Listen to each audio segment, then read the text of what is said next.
नमस्कार. माझं शाळेत पहिलं पाऊल पडलं इयत्ता बालवाडी. तशी मी आधीपासूनच चालायला लागले. परंतु शाळेत पहिलं पाऊल हे आपल्या जीवनातील क्रांती वगैरे असते, म्हणून तो पहिला दिवस मला अजूनही आठवतो. कारण पहिल्याच दिवशी माझ्या बाटलीतील नळी हरवली आणि ती अद्याप सापडली नाही. ती घटना आठवली की मन अजूनही हळहळतं आणि शाळेत जाणाऱ्या त्या मुलांच्या बाटलीकडे मी आशाळभूतपणे पाहत बसते. असो, बालवाडीत 2 वर्ष बसण्याची प्रथा आहे, पण ती प्रथा मी मोडली आणि प्रथा मोडण्याची प्रथा मीच पाडली. तर झालं असं की माझ्या बालवाडीच्या 72 कांबळे बाईंनी मला 1च वर्ष बालवाडीत ठेवलं. मी याबद्दल आईला जेव्हा कारण विचारते तेव्हा ती सांगते की मी हुशार होते म्हणून. पण मला आजही स्पष्ट आठवतं असं सांगावं लागतं, कारण त्याने कथा अधिक रंजक होते. तर मला आज स्पष्ट आठवतं की मला प्रश्न विचारायची फार सवय होती. बाई, तुम्हाला त्या साबणातलं सोनं कधी लागलं होतं का? सीतेला पळवताना रावणाने रामाचं रूप का घेतलं नाही? जाडजूड गायकांचा आवाज अधिक मंजूळ का असतो? पृथ्वी कुठे जाऊन संपते? टीव्हीतले नट नटी नेमके टीव्हीच्या बॉक्समध्ये कोणत्या नटामागे लपलेले असतात? असे एक ना अनेक प्रश्न मला पडायचे. त्यामुळे नक्की मी हुशार होते की बाई मला नव्हे तर माझ्या प्रश्नांना कंटाळल्या होत्या, हे देव जाणे. तर अशा रीतीने मी वय वर्ष 4 असतानाच इयत्ता 1लीत पोचले.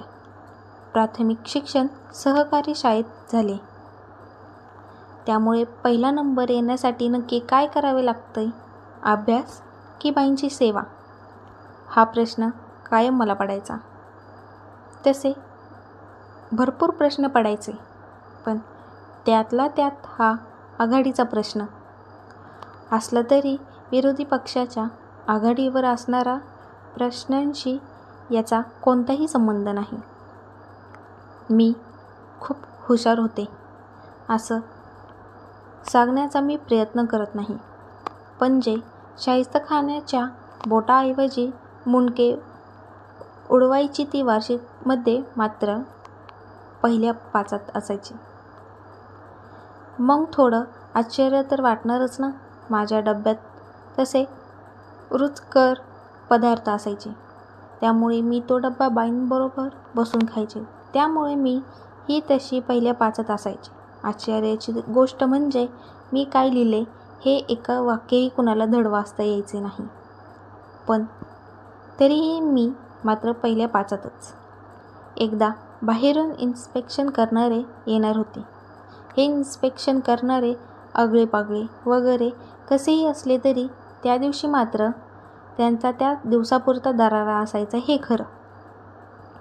त्या बाई येणार म्हणून, त्यामुळे कोणी कोणत्या बाकावर बसायचं, इथपासून काय शिकवणार आणि कोणाला कोणता प्रश्न विचारणार हे सगळं ठरवलं होतं. त्या इन्स्पेक्शन करणाऱ्या बाई आल्या आणि थेट मागच्या बाकावर बसल्या. ठरल्याप्रमाणे सगळं झालं. प्रत्येकाने आपापली उत्तरं श्लोकाप्रमाणे बोलून दाखवली. त्या आमच्यावर जाम खुश झाल्या. त्यांनी समोर येऊन आमचे कौतुकही केले. आम्हाला अ गट मिळणार हे जवळजवळ निश्चित झाले होते. इतक्यात त्यांनी नुकतेच झालेल्या सामायिक परीक्षाचे पेपर पाहायला मागितले. बाईंनी पेपर व्यवस्थित रचले होते. स्वच्छ अक्षरातील पेपर वर आणि हाताखाली लागतील अशा प्रकारे वगैरे वगैरे. पण यावेळेस मात्र बाईंचा प्लॅन फ्लॉप ठरला. त्यांनी त्या गठ्ठ्यातून एक पेपर बाहेर काढला. त्यांनी सामासात नजर टाकली. 50 पैकी 44 मार्क्स होते, म्हणून उत्सुकतेने त्यांनी आत नजर टाकली. एक वाक्य सोडा एक शब्द वाचायला आला असता तर मी धन्य झाले असते. त्यांनी तडक लाल पेन घेतला आणि बिनकामाची लोकं जेवढी अंडी घालत नव्हती तेवढी अंडी त्यांनी माझ्या पेपरवर रेखाटली. त्यानंतर काय झाले मला खरंच माहिती नाही, पण आमच्या शाळेला क गट मिळाला आणि मी पहिल्यांदा पास होऊन नाही नापास झाले. उत्तर अगदी तोंडपाठ असतानाही मी नापास कशी झाले? या प्रश्नामुळे माझे बाबांचा मोर्चा पहिल्यांदा शाळेकडे वळला. तसे माझ्या बाबांना माझ्या तक्रारीशिवाय शाळेत जाण्याचा योग आला नाही आणि माझे अक्षर पाहून पुन्हा कधीच शाळेत आलेही नाही. माझा पेपर पाहून माझ्या बाबांनी अचा विसरले. तो मला गिळंकृत करतो की काय अशा प्रकारचा होता. त्यानंतर त्यांनी माझे शुद्धलेखनाचे धडे घेतले, पण ते धडे माझे अक्षर काही धड करू शकले नाही. असो, माझा अक्षर हा तेव्हापासूनचा आत्तापर्यंत ही टॉपिक राहिला आहे. इतक्यात काय अखेर मला लोक विचारू लागले, बेटा नापास म्हणजे नक्की किती पडले? तेव्हा मी म्हणायचे 4. अर्थात हे 4 शून्य होते आणि अशा रीतीने मी आयुष्यात पहिल्यांदा नापास झाले. आजची कथा कशी वाटली तुम्हाला शाळेतली? नक्की सांगा मला कमेंट करून. शेअर करा, लाईक करा, सबस्क्राईब करा, व्हायरल करा. थँक्यू.